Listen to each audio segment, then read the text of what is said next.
I want to say we're also very pleased with the company's results today, which we did in an earnings call this morning. Your own Ed Lee, Mark, good afternoon to you, by the way. Thanks for joining us. Your own Ed Lee wrote of the results.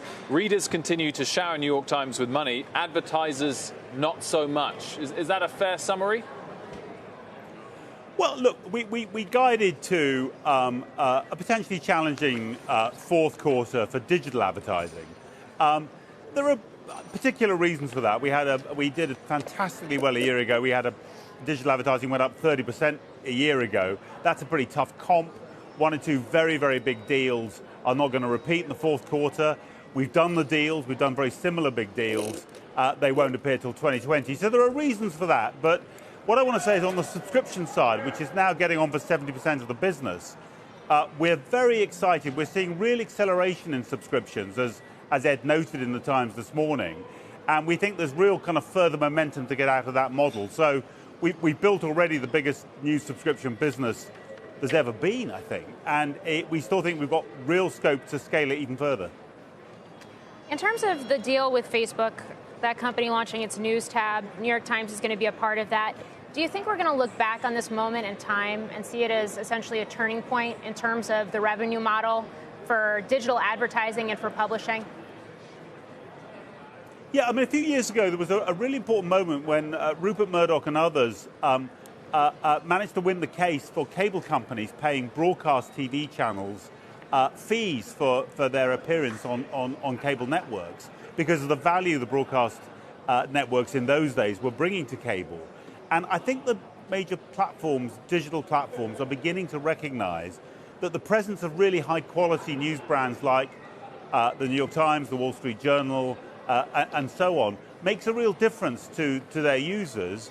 And whether that is expressed in license fees, like this license fee which Facebook's going to pay us for the next few years, whether it's expressed in other ways, I think that both the power balance but also the kind of value balance between the Silicon Valley majors and publishers like the Times is changing. So yeah, I do think it's strategically quite an important day.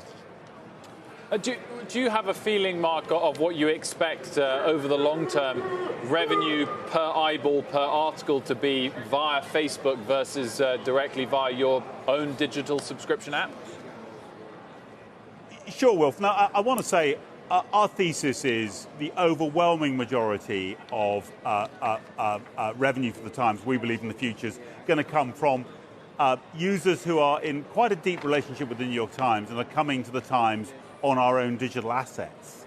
But we need Times journalism to be really influential. We want to spread it around the world.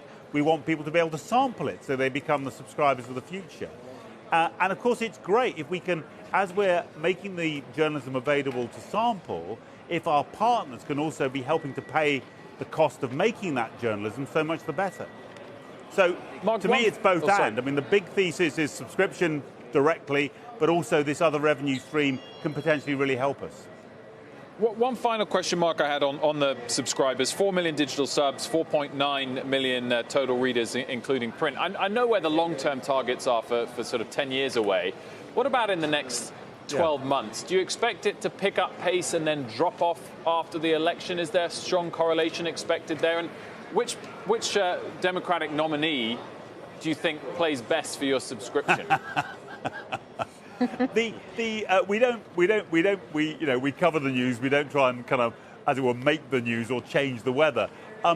Look, a lively news cycle helps all news organizations, even CNBC. But our model's not reliant on that. We're doing so much more than just news. I mean, I take our 1619 slavery project, which has been such a big thing this year. We're producing a great body of valuable news, comment, features, lifestyle comment, and we're getting better at packaging that and marketing it as digital subscriptions to the world.